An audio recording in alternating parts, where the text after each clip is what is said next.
Saya Eni Mariati, calon guru penggerak angkatan 4 Kabupaten Banyuasin.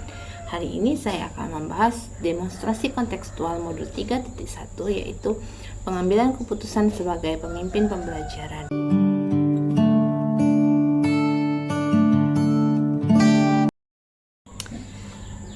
Pertanyaan pertama yang ada di LMS yaitu bagaimana saya akan menerapkan dan mentransfer pengetahuan yang saya peroleh dari pendidikan calon guru penggerak ini, baik untuk di sekolah atau di lingkungan sekitar saya.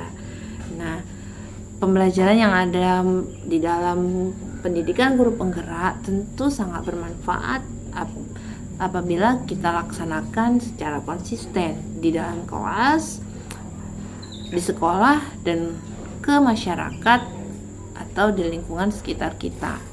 Nah, bagaimana saya menerapkannya? Tentu dengan cara saya melakukan dengan konsisten. Yang pertama yaitu di ruang lingkup yang terkecil, yaitu lingkungan keluarga, kemudian menerapkannya di lingkungan kelas, di kelas yang saya ampu, di sekolah, dan kemudian akan menjadi sebuah kebiasaan, menjadi sebuah budaya bahwa pengambilan keputusan yang baik, pengambilan keputusan yang tepat dalam menyelesaikan masalah, tentu setelah saya konsisten, setelah orang-orang melihat apa yang saya lakukan dalam menyelesaikan masalah, pengambilan keputusan, bagaimana cara mengambil keputusan yang tepat. Nah, di saat itulah saya akan mentransfer, membagikan dengan rekan sejawat, komunitas praktisi, atau komunitas guru, kelompok kerja guru yang ada di kecamatan saya, yaitu Kecamatan Sembawa.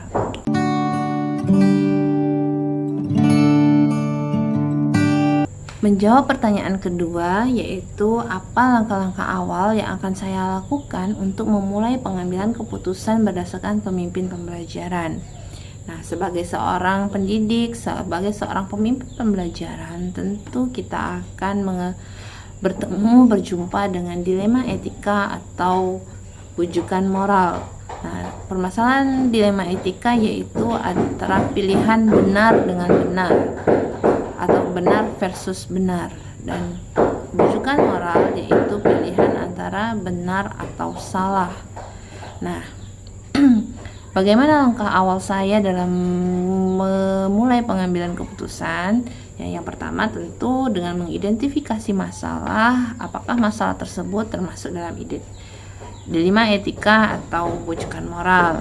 Nah, kita dapat melakukannya dengan 4 paradigma, 3 prinsip, dan 9 langkah pengambilan keputusan yang telah dipelajari di modul 3.1 ini. Menjawab pertanyaan ketiga, yaitu mulai kapan saya akan menerapkan langkah-langkah tersebut, hari ini, esok, atau hari apa? Tentu saja jawabannya adalah mulai hari ini, detik ini, dan sekarang juga. Kenapa? Karena sesuatu yang baik itu harus dilakukan dengan segera. Proses yang baik itu harus dipraktekkan, harus diimplementasikan dengan segera. Maka kita harus mempraktikkan pengambilan keputusan dan sebagai pemimpin pembelajaran ini dengan 4 paradigma, 3 prinsip, dan 9 langkah tersebut mulai hari ini. Mulai dari ruang lingkup terkecil, dari lingkungan keluarga, dari kehidupan sehari-hari, di lingkungan kelas, di lingkungan sekolah, dan akan menjadi sebuah kebiasaan dan konsisten untuk dilakukan dan menjadi sebuah budaya positif untuk kita sebagai seorang pemimpin pembelajaran. Nah, kemudian apa rencana saya? Jelas, rencana saya adalah saya akan terus mencoba belajar, mengingatkan diri bahwa ada 4 paradigma dan 3 prinsip dan serta 9 langkah pengambilan keputusan yang tepat, sehingga tidak ada pihak atau orang yang dirugikan atas keputusan yang saya ambil.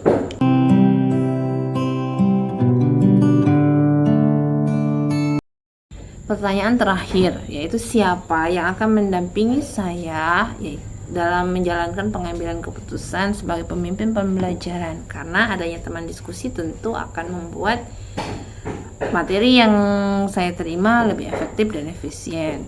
Nah, jelas sebagai seorang pendamping, maka saya akan memilih orang terdekat saya, yaitu kepala sekolah yang ada di sekolah, rekan sejawat, serta rekan-rekan di komunitas praktisi. Kenapa? Karena mereka yang melihat secara langsung, secara dekat, memperhatikan dan dapat memantau bagaimana saya melakukan pengambilan keputusan tersebut secara tepat.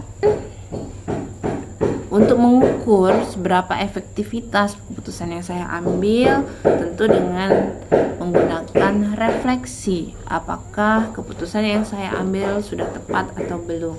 Apakah ada pihak-pihak yang merasa dirugikan atau merasa tidak nyaman dengan keputusan yang saya ambil. Karena keputusan yang saya ambil tentu harus keputusan yang berpihak pada murid, keputusan yang tidak merugikan kedua belah pihak, tidak membela pihak salah satu pihak. 9 langkah pengambilan keputusan, yaitu yang pertama kita harus mengenali nilai-nilai yang saling bertentangan di dalam masalah tersebut. Dilema etika yang kita hadapi tersebut tentu terdapat nilai-nilai yang saling bertentangan. Lalu yang kedua, kita harus menentukan siapa saja yang terlibat di dalam dilema etika tersebut, di dalam masalah tersebut. Ketiga, kita mengumpulkan fakta-fakta yang relevan dengan situasi yang ada. Kemudian pengujian benar atau salah, masalah tersebut benar atau salah. Kemudian pengujian paradigma benar lawan benar. Kemudian kita melakukan prinsip resolusi, investigasi opsi trilema, yaitu pilihan ketiga yang di luar dari pemikiran kita. Kemudian membuat sebuah keputusan, dan terakhir melihat lagi keputusan yang kita ambil, lalu direfleksi apakah keputusan yang kita ambil sudah tepat atau belum. Itu saja 4 paradigma, 3 prinsip, dan 9 langkah pengambilan keputusan dalam sebagai seorang pemimpin pembelajaran. Demikian demonstrasi kontekstual saya, demikian jurnal monolog kita hari ini. Sampai jumpa. Wassalamualaikum warahmatullahi wabarakatuh. Guru bergerak, Indonesia maju.